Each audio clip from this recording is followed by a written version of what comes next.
I was born a poor black child.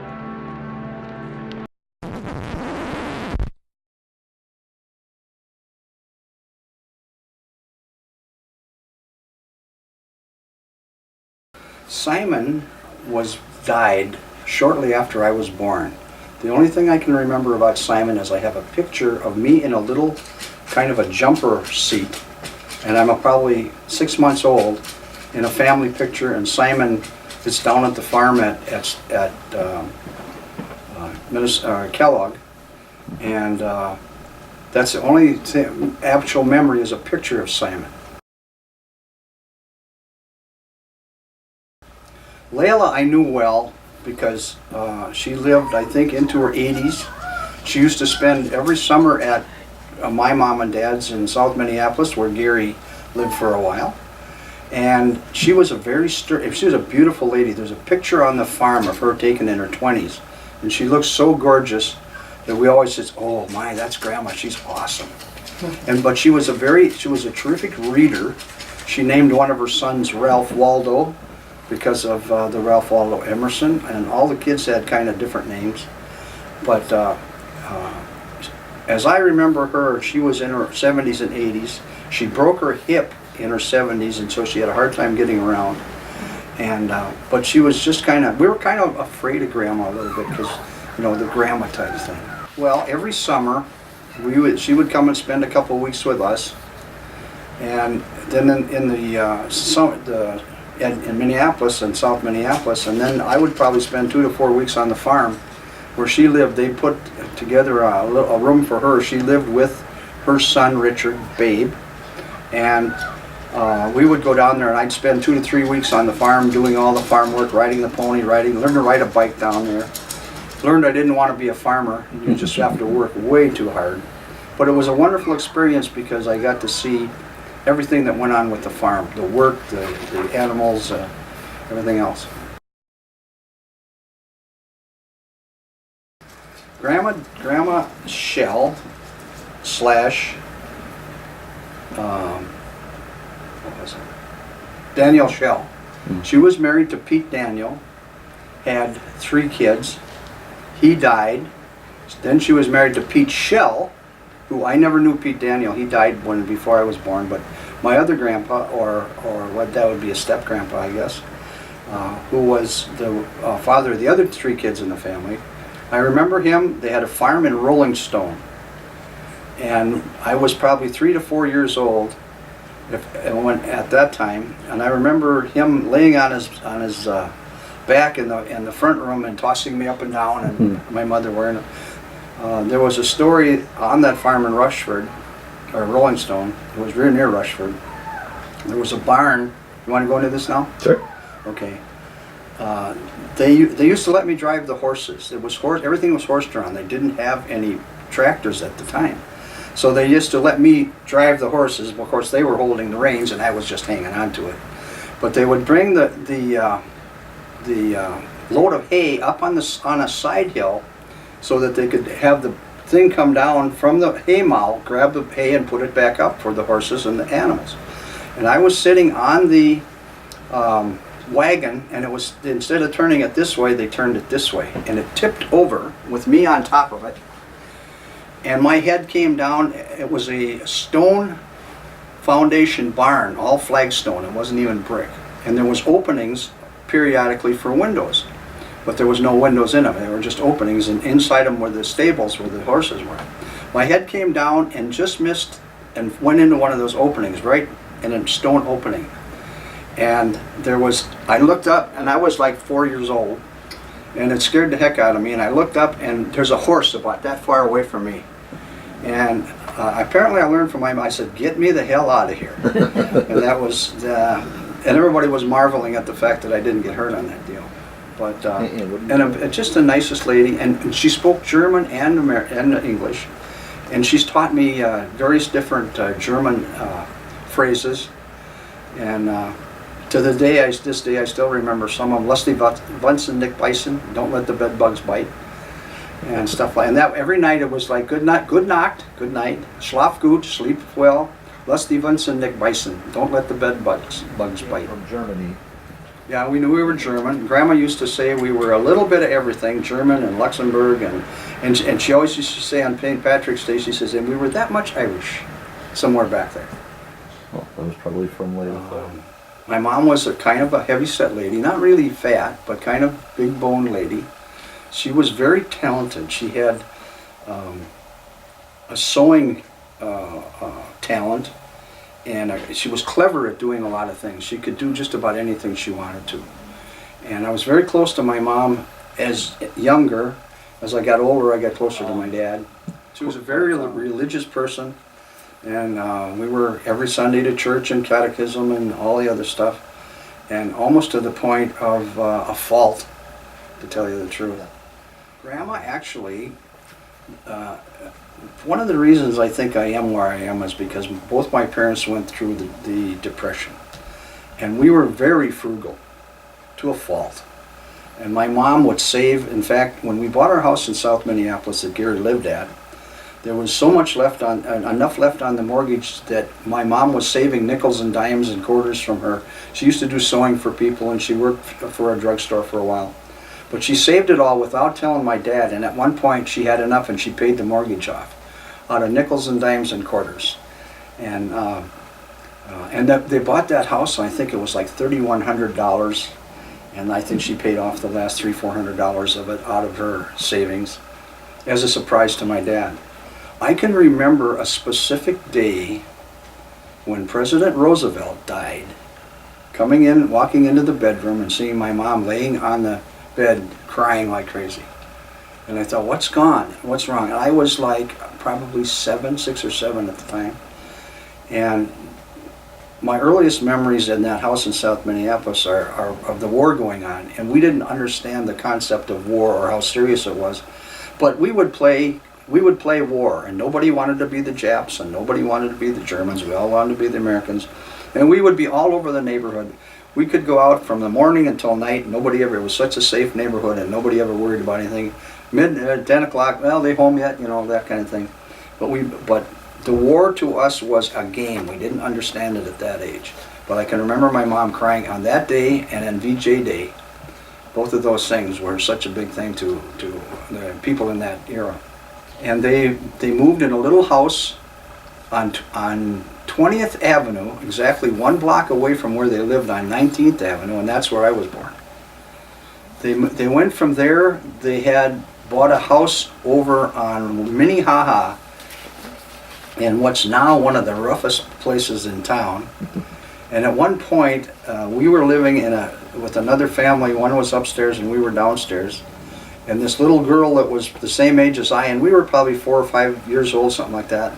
We walked away from there, and we wound up about 6 or 8 blocks away, just walking away. They finally did find us, but we just kind of said, well, let's go for a walk, and we just kind of disappeared. But they lived there, and then in 1941, I could have only been 3 at the other house. In 1941, they bought the house on 19th Avenue. And this was a store owned by the Isaacsons, and I can remember, I went in there one day and there was a cap pistol. It was the most beautiful thing I'd ever seen in my life. It was about that big. It was a cap pistol, and I said, I want that cap pistol. And being the and it was like $6 or something. And being the frugal person that I had learned to be, I was getting a quarter a week allowance. And I saved my quarter and never spent a penny of that time until I had my $4.95 and I bought that cap pistol. When we got married, Shirley and I weighed 132 pounds. Because my mother was probably the most, she wasn't a bad cook, but the stuff she made, she would kind of make it out of order. She'd make the potatoes and set them aside, and then make the vegetables and set them aside, and then make the meat and then set that aside. And by the time it got to anything, it was cold and congealed.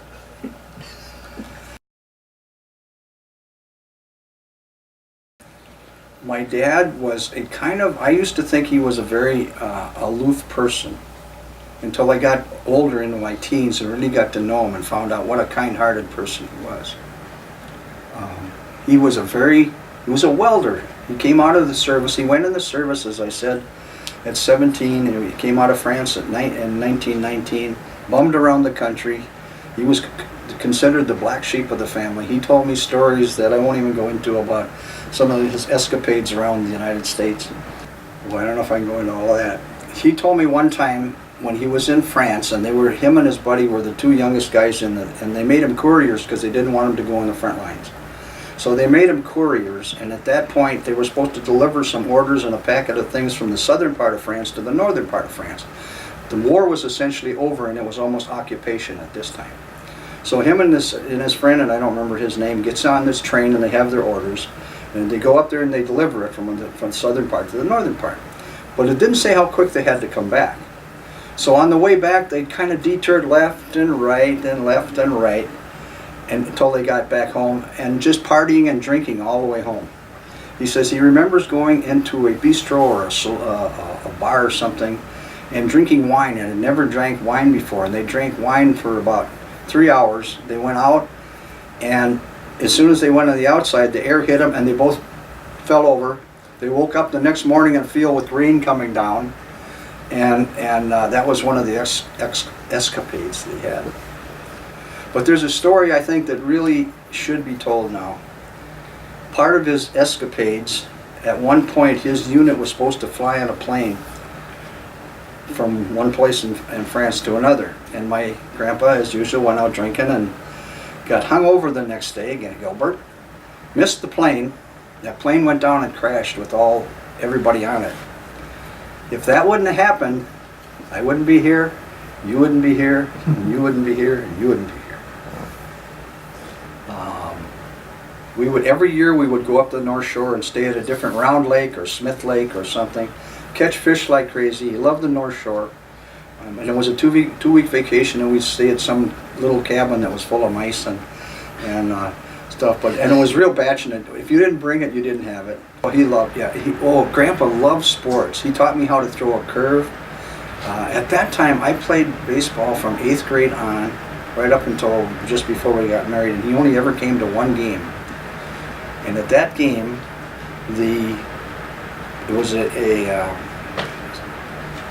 anyway, the team I was on was coached by a guy named Harold Solomonson, who played on the Black Sox. He was a catcher for the Black Sox. He coached our team. And we had a good team. American Legion, that's what I'm trying. This was American Legion. We played for school in the spring and American Legion in the summer. Then I played Park American before we first got married. But Grandpa loved baseball, but he only ever came to one of my baseball games. And I can remember afterwards, and I didn't think about that. He says, you hit a triple, and that was the winning run.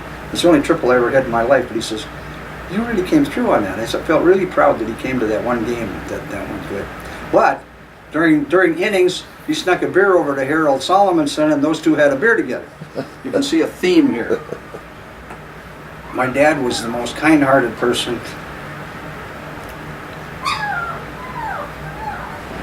Very soft. Every time the national anthem would play, he'd get tears in his eyes. And he loved music. He could sit down at a piano, never having played anything and play a tune. When he was young, Grandpa had bought him a violin, never had any lessons.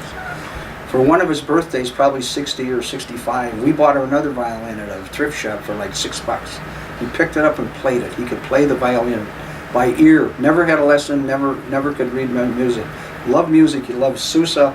He loved Viennese waltzes, just about everything. When he was young, he loved entertainment. He used to sneak in the vaudeville houses that were down in downtown Minneapolis and watch them, and absolutely loved that stuff. I know that their best man and maid of honor were Ed and Evelyn Verdick, who were one of my favorite aunt and uncles that lived in Minnesota City. Holidays were funny. My grandma, as I told you, we were very frugal, and so the presents for holidays and birthdays tend to be along that line. I always had a joke that one year I got a haircut. But I can remember in Christmases, my dad, and I finally figured out, he'd say, hey, I think I hear somebody in the attic. And so my dad and I would go up those old creaky attic steps, And we'd be up there, and all of a sudden we'd hear or my mom and I would go up, and we'd hear the front door slam, and we'd go down, and there was the stuff under the Christmas tree. That was their way of, there was no fireplace or anything like that. My first school was Miles Standish, which is about 6 blocks from home. And at that time, I was kindergarten, and I can believe it or not, Miss LaPrey was my kindergarten teacher. Unbelievable, it just came back. I can remember the first day my mom walked me to kindergarten, left me there, and then from the rest of the time, nobody ever, you walked back and forth. You had your buddies you walked with. Right across the street were my childhood friends, Alan and Kenny Erickson, the same age as we were. And we would walk to school and home every day, home for lunch sometimes. I can remember at school, school went easy for me. I could remember stuff, and I always got good grades.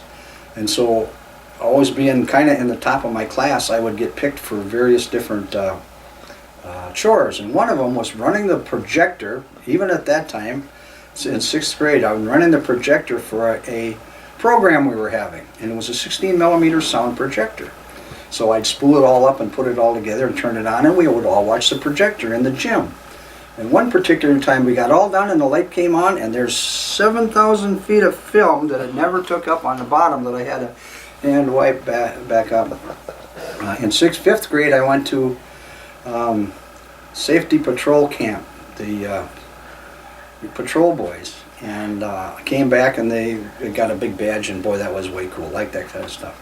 So I was a patrol boy and went to Brainerd for safety patrol camp. And in 8th grade, playing softball, I turned my knee out of joint, which has later led to a whole bunch of more stuff. But I can remember Mr. Kempter, the gym teacher, picked me. I looked down at my knee, and my knee went down and over 3 inches, and then that way it was completely dislocated. He picked me up and carried me into school, and they called my parents and went home. We went to the local doctor, and at that time they didn't take x-rays or anything. He says, wrap it in an ace bandage for 2 weeks and go back to school, which we did. And about 12, 14 years later, it happened again, and I found out I had 50 some chips in my knee that had never been x-rayed, and that started a lot of problems. You don't have to speed skate. We lived a block from Sibley Park, and I was a rink rat down there. Go down in the morning, come home for lunch, go down at night, stay till 10 o'clock, skate all the time. We played every possible sport there was in the street. One bounce out, 2 double bounce out. We would run up the fall wall and hit flies to each other. 8th grade, I went and tried out for the local Paragon Hardware Park League team, and I made it as a center fielder, and we won the city championship with that team in 8th grade. But I remember in '49 we got a television set. We were the first people with a television set in the neighborhood, and I thought, hey, this is a good deal. So on Tuesday night they had wrestling in Milton Borough, and I would charge the neighborhood kids a nickel to come in and watch wrestling with me. And I had no problem with that. That went real good. I absolutely love pets, but my dad did too. But my mom didn't like the idea of taking care of a pet. And there was a family that lived a block away called the Doigs, and they had a litter, and they had about 10 puppies. And one day, one of them followed me home. That was my story. I grabbed this tiny little furry thing, and I don't even know what it was. It was some kind of mutt. But it followed me home, and I said, Mom, Dad, it followed me home. Can I keep it? Yeah, okay, we can keep it. Well, we made a little pen for it down at the bottom of the stairs in the basement. And then it would go all over the basement and make a mess. And obviously my mom and dad didn't like that. I came home from school one day and they said, hey, we sent the puppy to a farm where he can be with all the other animals. And I said, oh, well, I was really sad. His name was Sarge, by the way, the puppy. And about 2 weeks later, we heard that he actually was in the barn and a cow laid down and rolled on the puppy, and it's so sad. But that was my puppy. I tried every possible animal I could get home, but it didn't work very well. Cool. In 8th grade, in Fowler Junior High, you had to take a little bit of every shop. And I went in printing, and the print shop, Mr. McGovern, oh my God. And I fell in love with the mechanical artistry of it. You could take these letters and put them in a chase, put them in the press, and actually print something. And I absolutely fell in love with the process and the mechanical artistry of doing it. I have no artistic ability, but I can make things happen mechanically, and to combine those two things. And I knew right then, I was there in my senior year, or my 9th grade year, they came and said, we need somebody to wash up presses down at Lund Press. You got anybody? And Mr. McGovern said, well, this guy seems real interested in printing, send him down. So I'm 15, I only have a Social Security card. You didn't have to get a Social Security card till you were 16 at the time. Went down there, applied for the job. I went down on Saturdays and broke up type. And then as I started going down after school in 9th grade, hopping on the bus, going down to Lund Press, I would wash up 22 presses every night. And I worked there for 3.5 years. Except every spring I'd go to the foreman and I said, I got to get off to play baseball for vocational. And he would let me off that whole time and then bring me back again. It was very nice of them to do that. But I learned a lot about printing. I got to work on just about every part of that printing thing. And in my senior, when I was a senior, they sent me over to Osprey Publishing House, and they said they needed a helper, which is the first classification you go into in offset printing, lithography. And I got hired. I graduated on a Wednesday. I started there on a Monday and stayed there 39 years. Yeah, I got into baseball. I was playing baseball all the time until I met two of my best friends ever, Ray Ruderman and Dave Anderson. They were both auto mechanics at vocational. And when we graduated and we decided, well, we all like cars, let's make a car, let's start our own car club. So we started a club called Flywheelers and got all kinds of other people, which we still see to this day. This was in 1956. And in 1955, I bought a 53 Oldsmobile with the money I'd saved working at Lund Press. I paid $1,300 for it, and I thought that was really cool. But I knew so little about cars, it wasn't running right, and I had no clue what to do. And I thought, and this is probably getting technical, I thought you had to take the valve covers off to find the spark plugs. That's how dumb I was about knowing anything mechanically. But Ray and Dave and the rest of the car club, I was like a sponge. Anything I could possibly learn about cars, I just dug into it. And it was just as much as I could possibly learn. And we also got into racing, and it was 18 years of driving race cars was awesome. High school. Can you elaborate on that a little bit? Well, he was old. He was older than I was, and I actually dated a friend of his. He dated my best friend. And his best friend went hunting, and he called me and asked me out. We had went to the prom ballroom in St. Paul on University Avenue. We double dated. My best friend Dave Anderson, who was my best friend my whole life until he died, dated Mom, and I dated another girl, which I just said, well, we're going out. I found some girl to go with me. But we went and we had a good thing, and that was on a Saturday. And Dave, I think, went hunting, and then on Monday I called Mom up and asked her out. And he was a little ticked at me for a while, but My junior and senior prom. Well, it was nice. It was I didn't go to his because I didn't meet him until after that. But we went to my junior and senior prom, and it was the same as proms now, with big dresses and corsages, and was in the first one, the junior prom. They separated them then. And the junior prom was in the gym, and it was all decorated, and you went there and everybody went out to eat. I remember we went to the Buckhorn Cafe. And then the senior prom was a big deal because that was off the grounds and in a hotel someplace. I don't remember where. I don't either. I know we double dated with one of my friends from the car club. Yeah, Chuck, and she was Chuck my Baker. friend. And, She was in our yeah. wedding, actually. Yeah.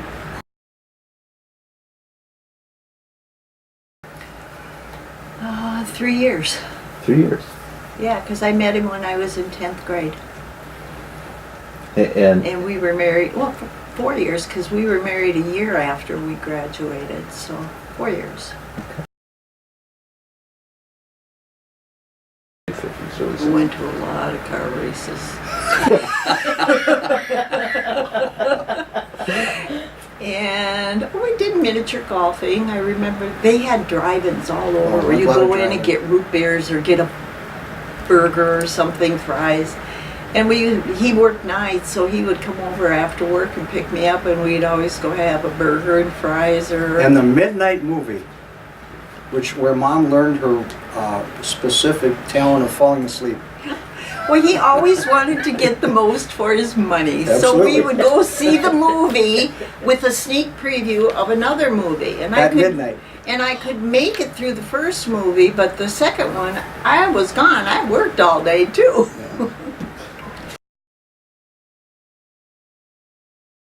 Yeah. Well, I knew he was going to ask me. I didn't know that.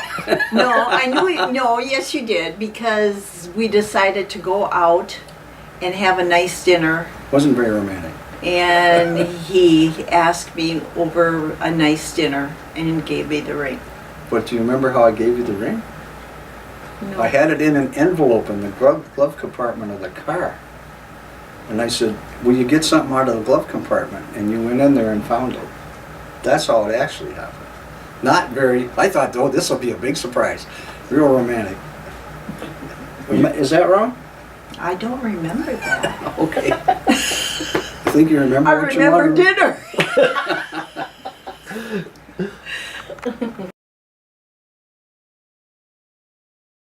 My parents were, my dad particularly, was very upset because I wasn't Catholic.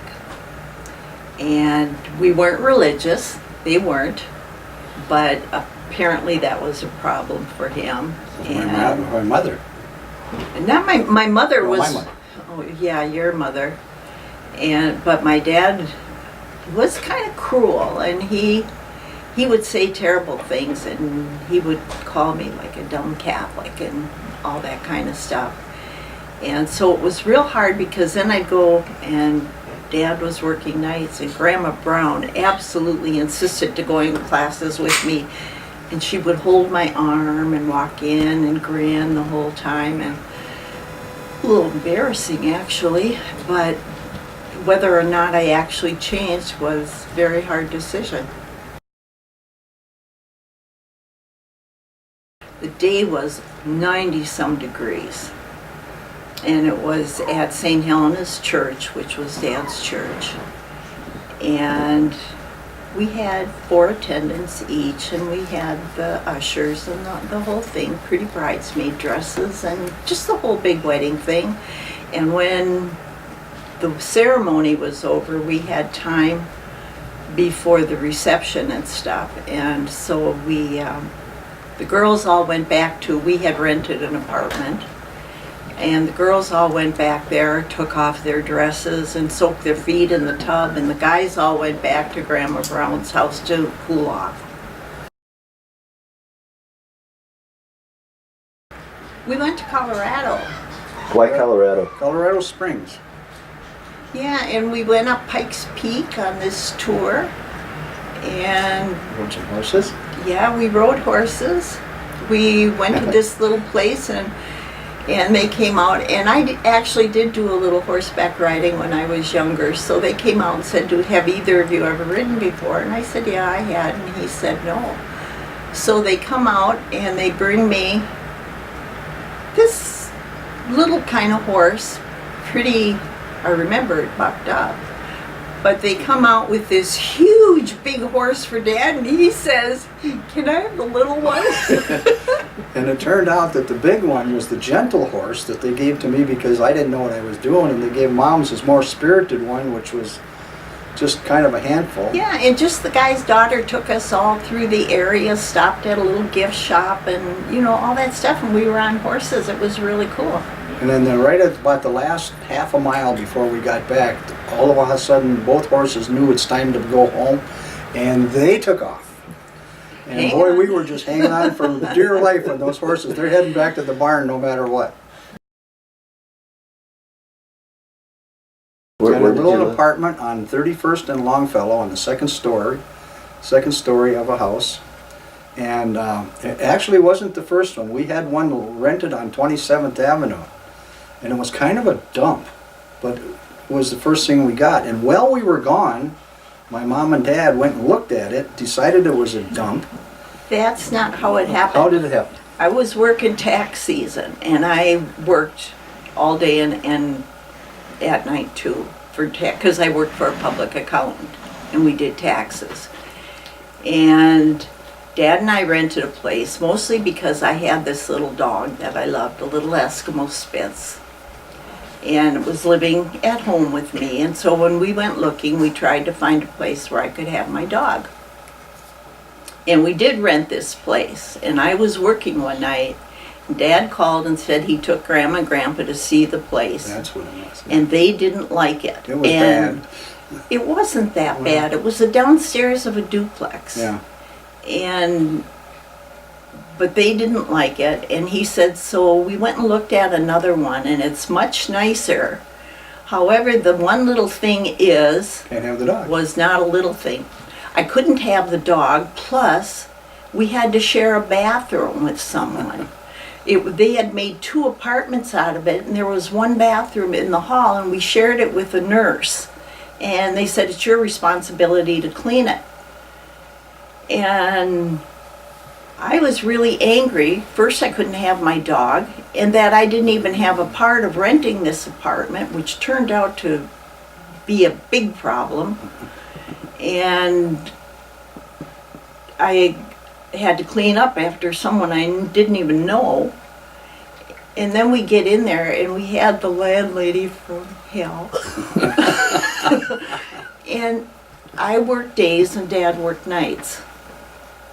And it was summer, and there wasn't air conditioning or anything. And I would come home, and I'd leave the kitchen window cracked about that much, just to have a little. Yeah, and I would come home from work, and there'd always be a few flowers from her garden on my table in a mason jar or something. And the windows would be closed, and it was so hot, so stifling, you could hardly breathe up there. And I'm supposed to stay there all night. And I'd go sit out on the front steps, and I said, it's too hot up there, I can't be up there. And she'd go, oh, I heard it was gonna rain. And she said it every day I came home from work was hotter than blazes. And then when I got pregnant with Sandy, there was no babies allowed either. So luckily we got out of there after about 5 or 6 months. That was a nice house. The teacher lived there before we did. There's still things I loved about that house. It was only a 2-bedroom house. Upstairs. Yeah, 2 bedrooms and a bathroom upstairs. And then downstairs we had a little tiny kitchen. You could just get like a table with 2 little chairs. But we had a nice dining room and a nice front room. But the best thing was it had a front porch. And the front porch had French windows all the way around, and you could open them, and it was tiled and finished. It was really nice. It had a kind of a chalet look with the decorations. Yeah, and then it had a built-in buffet in the dining room with the French windows above it. It was really cute. And we were there about 5 years, but then we needed more room because we were going to have, or we did have Mike, because the kids shared a room for a little while, but they needed their own bedrooms, so we bought out here. And when we bought this house, Grandpa thought we were out of our mind, and he walked through here and said, this is ridiculous. Nobody needs a house this big. And he walked into our glass door one day and told us he was going to go outside, and he went, boom. And he went, you got to put some bars or tape or something on that door. And never apparently had worked glass doors before. He just Was that thought- your dad or your dad? His dad, Gilbert. yeah. But it was interesting. They used to come out about once a month and visit us. And they'd come out, and Grandpa would pick weeds, and Grandma, and everybody would just kind of everything. And then we'd be here 2 hours, and Grandpa would do his famous says, let's get the hell out of here. 2 hours anywhere, and he was ready to go home. Yeah, Sandy was 10 months after we were married. There was no, you gotta know, there was no birth control or anything like that then. Well, he was never there. And, She remembers always the good stuff. You didn't say, well, you Melissa? worked nights and you were gone on weekends. Yeah. So he was rarely there. Well, you actually worked during the day too, because you worked at the gas station and then you went to your job. He worked 3 jobs to pay for everything. Yeah, to buy himself a Corvette. And And pay bills. and so he wasn't there a lot, so it was mostly just me and Sandy. I didn't drive, but I'll tell you, I could travel with that buggy further than you can imagine. I had a girlfriend who you know, Dolores, and her husband John moved not too far away, so we would go walking and walk to the beach and do all kinds of things.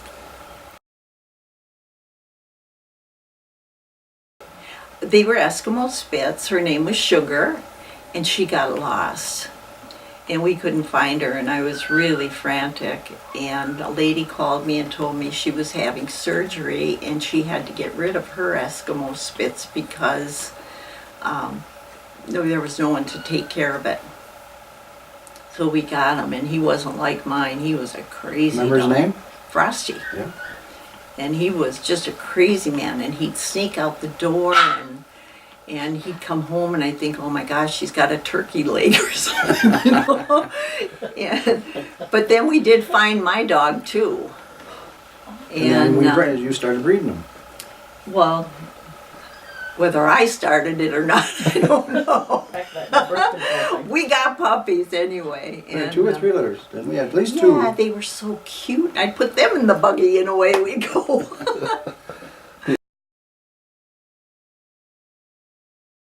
Well, we were still in the old house when Mike came.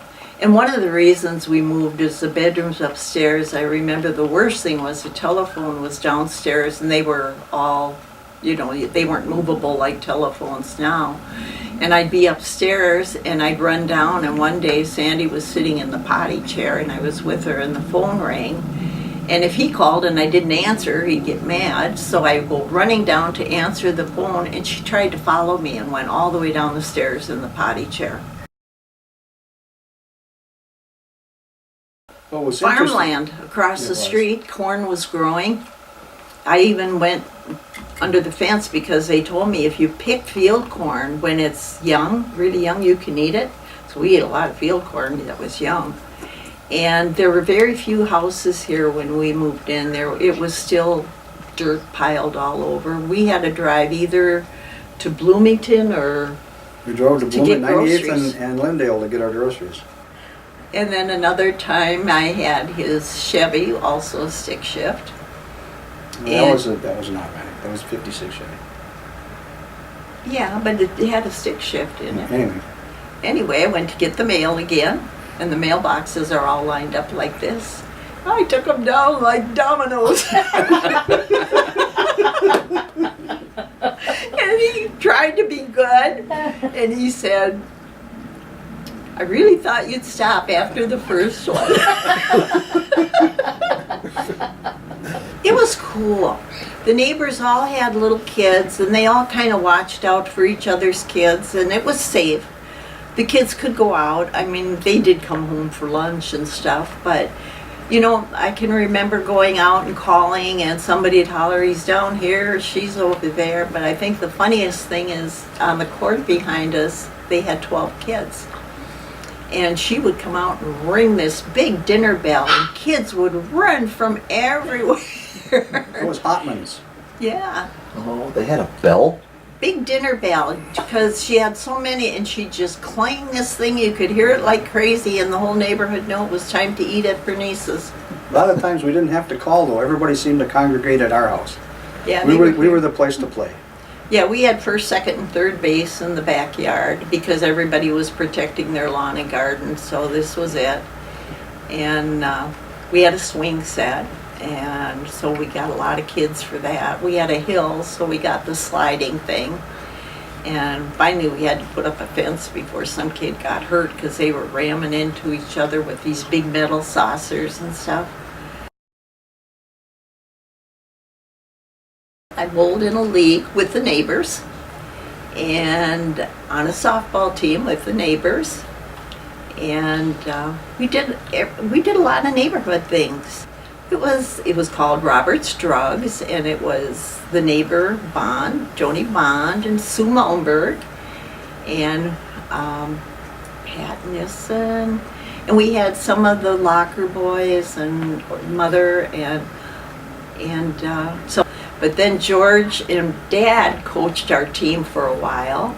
Interesting about Shirley had played sports when she was younger, but she turned out to be a fantastic pitcher, and she would pitch underhand and lift the ball up high in slow pitch. And there was a team that had never lost in years and years called Old Piper Inn. And we beat them one year, and I don't think they ever forgot that. But coaching the ladies was interesting. The level of knowledge and expertise was interesting. The ladies would slide into first and overrun second, running between bases. And Mom, one time, she was a great pitcher. One time she let the ball go underhanded and it landed behind her. Right out of my head. It was good for a laugh. I thought it was funny. And then she actually fell down between second and third base one time, tripping, going to, remember that? Yeah. We had a lot of fun. It was just a co-rec, or it wasn't co-rec, but it was just a ladies' league, and that everybody had. But George and I took it very, very seriously because we were too much competitiveness. But George says, I looked over at him one time, and our ladies were up and they were having a problem or whatever, and he's standing behind the backstop with his fingers in the screen, just doing this. He says, I got to do this to keep from screaming. Yeah, I played tennis too, a lot of tennis. Okay. I love Tennis was interesting because George and I started playing tennis, and then his wife, Joni, and Shirley would play tennis. And George and I would go up and have marathon things, and we'd both try to beat each other. And Shirley and Joni would go up, and they'd play 2 sets, one apiece, and they'd come back, and would George and I say, well, who won? Well, we tied. And we said, nobody can tie. You can never tie. You have to finish. Well, we played for a different reason. We thought it was good exercise, and it was kind of fun, and we'd go until we were tired, and then we'd go have a glass of iced tea or something, go home and take care of our kids. I worked up in the tower. I did She did the clocks in the tower. They would time the cars, and I had these things, and you know how they'd come around and they'd get their ticket with their time on. I called all the times over, and I worked the clocks sometimes too. Early on, before we actually started racing the dragster, both Shirley and I worked the strip. I worked on the tech line and the scales, and she worked in the tower. Then when the dragster came, then we formed a crew with 4 guys and 4 ladies, and the 4 ladies would go with us on some of the trips, Brainerd or Indianapolis. And Shirley put together, she went and got uniforms and everything. And we made them. She made 2 sets of uniforms. Our colors were blue and gold on the race car. We had a gold set and a blue set. And Shirley did all of, put on the names and all the patches and everything. We went to Indianapolis in 1 year out of 2,500 crews. The uniform she made, when we won Best Appearing Crew. I still got the trophy for that downstairs. And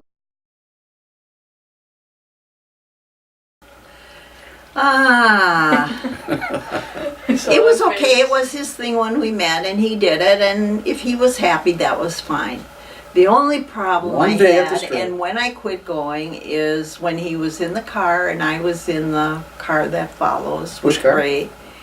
And he went off the strip and into the field, and one of the guys in the car yelled, "Oh my God, he's off the field and it's burning." And I said, that's it, I'm not going to be there for that anymore, and I never went again. My mother, he drove like crazy in his own car, and she was always worried about me being in the car with him. And a few times he'd given her a ride, and she'd say, "Oh, Shirley, he drives so fast." He still drives too fast, but he still does this too all the time. Well, I have to tell you, you were probably the only planned one. And Tony, we were at some snow. I didn't know about the planning for you, by the way. the snowmobile races, and we were at some We big went to a snowmobile steak thing in fry. We Delano. went to a steak fry with Marlon and Connie, some friends of ours from racing, And it and was- out in Delano. And on the People way danced in back, their snow boots. you brought your steak, they fried it, and it was a kind of a nice. But everybody was having a good time and having a few drinks. And on the way back, Marlon stopped at a Skidoo dealer and paid $1,400 for a snowmobile. And because he was feeling good, he went in there, and I said, well, we came home and apparently got busy. And 9 months later, Tony showed up. Well, Connie had one too. Yeah. 2 months younger than Tony. Yeah, but the funny part about it was, is after Shirley got pregnant, Marlon and I were talking, he says, hey, he says, I paid for that snowmobile once. He says, you're going to be paying for this kid the rest of your life. And that was totally. And to this day, we still laugh about, that. Anybody It wanna was sad. That's when dogs came. Tell us about the dogs. Yeah. Well, we had a Sheltie, and I always wanted a collie, and Dad said collies were too big. Didn't want a dog that big, so we got a Sheltie. Temperament wasn't really what I wanted. She was very smart and very good, but they are hyper little buggers. And I Smart. still wanted a collie. And he pointed his finger at me one day and said, no more dogs. So between Mike and I, we got all the money we could, and we went out and bought a collie that day. And when he came home, there was a collie puppy here. Didn't you get it from Bev first? No, Nope, lady. Lady, okay. no, one before her, actually. No, you're right, it was her. One after her, we had Lady, and she was like a big old farm collie. Ended up having a big hernia. We had to get repaired, and we sold her, and I thought I got this beautiful collie. It turned out not to be so beautiful. We called her Gypsy. But when we got the collies, the Sheltie hid under the bed and growled. She never wanted to come out. She was just really unhappy, so I found her a really good home. And then I bought Kirsten from Bev. Well, you talked about what happens after the puppies, after you guys left and we got the puppies. At one point, all of our dogs, we had lost our little poodle. All the dogs were old, and when the last dog finally died, for 3 years we did not have any puppies. And I thought that was really great because we had gotten the timeshare and we were traveling, and I thought now we can really do some stuff. And we did a bunch of stuff. We went to Vegas 18 times. We went to Branson twice, we went to Florida twice, we went to DC, and we did a lot of traveling. Some of it was during those 3 years. But I gotta say that Mom is a nurturer. If she doesn't have somebody to take care of and a responsibility, she wasn't happy. And it was probably one of the saddest times of her life. And I'm being too dumb to read. I'm thinking, hey, this is already going really good, but it wasn't. And all of a sudden, we decided to get a puppy again. And she got a Chihuahua, which was Chica. Chica. And I could see how much happier and everything it was. And I could, knowing from our experience in dogs do competitive eating and give themselves company. And I didn't want one dog. And when 2 was okay, we finally got 2. I almost talked her into 3. And now we got 4, and I think she's a lot. We are having the time of our lives. These puppies give us so much love and so much companionship and things to do. That the puppies, from going a time with no animals in the house that was not good to a time that's really great with the animals.